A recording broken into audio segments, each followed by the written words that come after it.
I think now I'd like to begin blocking in the area in the back of the vehicle. Although now that I look at the top, it looks like I never finished off that top part that I was going to extrude up. So let me do that real quick. I'll come over here and turn on the edit cage for the other side.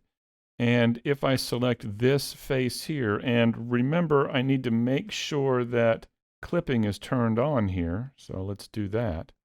Now if I extrude up, I'll go back to the side view here and I'll just hit E and pull straight up like that.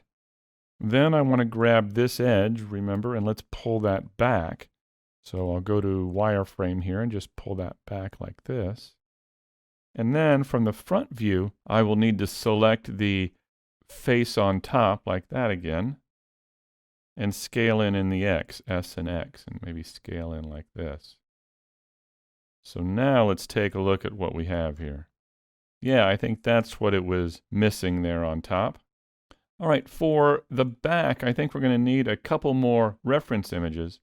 I kind of want to see what's inside here. I want to leave this open the way it is here, but I want to see what's inside. So what let's do is, at least for the time being, let's change this window right here to an image editor. And let's click on Image, Open, and let's go to our reference images. I'll click here so I can see the images.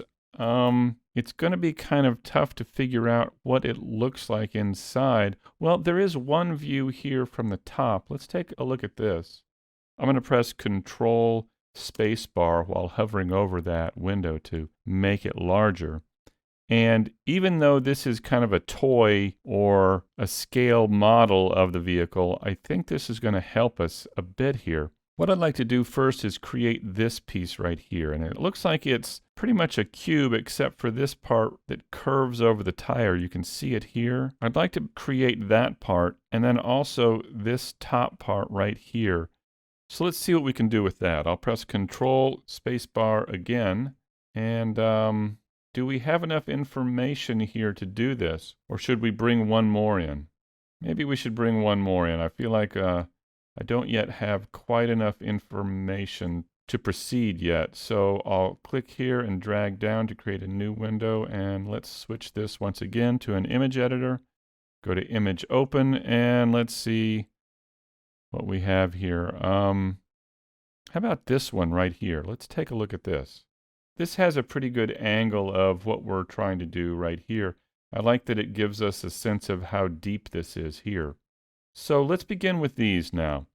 I think what I'm going to do is begin with a polygon plane once again, and I'm going to extrude to get the curve over the tire the same way we did the fender in the front.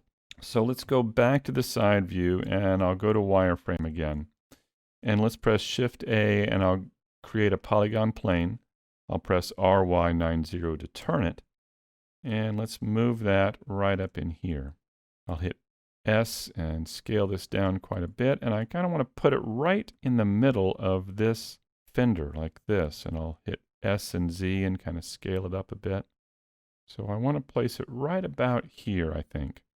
And then what I want to do is set it up so it's mirrored around this point. So as I extrude out here, we also get it happening on the other side. So if I tab into edit mode and press Control R and create a vertical edge in the middle there, and I'm going to hit enter 2 times to make sure it's right down the center. And then I'm going to press the 3 key, go to face mode and delete 1/2 of this. I'll hit X and delete faces. All right, so now there it is in object mode. Let's come down here and click Add Modifier and add a mirror modifier. And we don't see anything happening here because we're mirroring in the x-axis. If I turn that off and turn the y-axis on, now we can see it here. All right, so if we tab into edit mode, go to edge mode and select this edge, we can begin extruding this out. So let's do that. Let's hit E, and then I'm going to press the Y key and extend it out in the y-axis like this. Then I'll hit 1 and grab this vertex and move it down. Maybe I'll move this one down a bit too. So I'm just going to then grab these two and hit E and Y and pull out. And then bring that one down. So you can see what I'm beginning to do here. I'm just extruding out while trying to follow the outline of this fender here. Maybe I'll move those up a bit. So let's grab this again and E, Y. Pull out. Bring this one down. Looks like I could bring that one down just a bit too. So just continuing to adjust as we go. E, Y, move it out. Grab this one, move it down.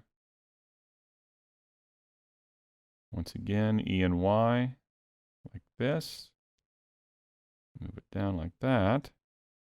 Let's see, how are we doing? It looks like it goes all the way down to about here. So let's go ahead and keep going. All right, grab this again, E and Y, move it out. Move this down, this. And let's go, well, if I move this out to here, yeah, let's see how it works. I'll go ahead and do that, move that down like this. And then maybe I could grab this one here and move it out just a bit. And then this one down. Okay. So I think that's about what I wanted here. All right, let's tumble around and take a look at it. Let's move it out in the x-axis, and we got to figure out where it's going to be. It looks as if it's inside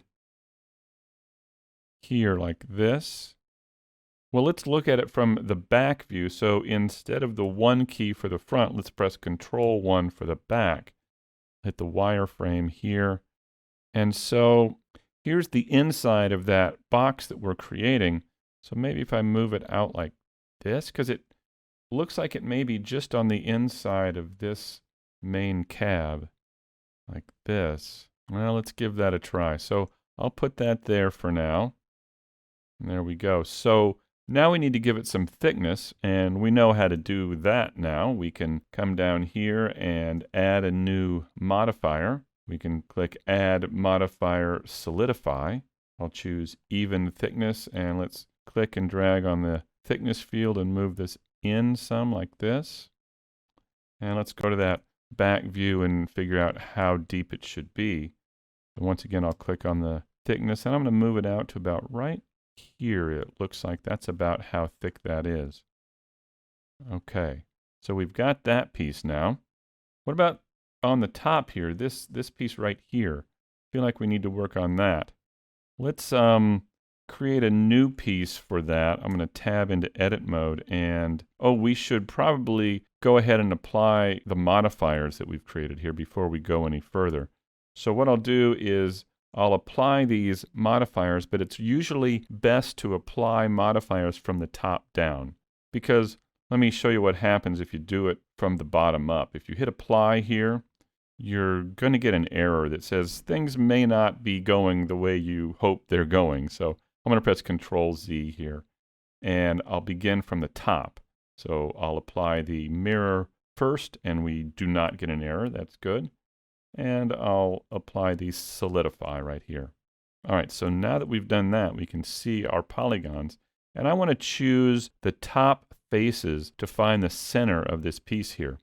So I'm going to press 3 for face mode, and then I'm going to paint my selection here. I'm going to press C, and that turns on the circle select tool, or the brush, and I'll click and drag and just paint the selection right in here.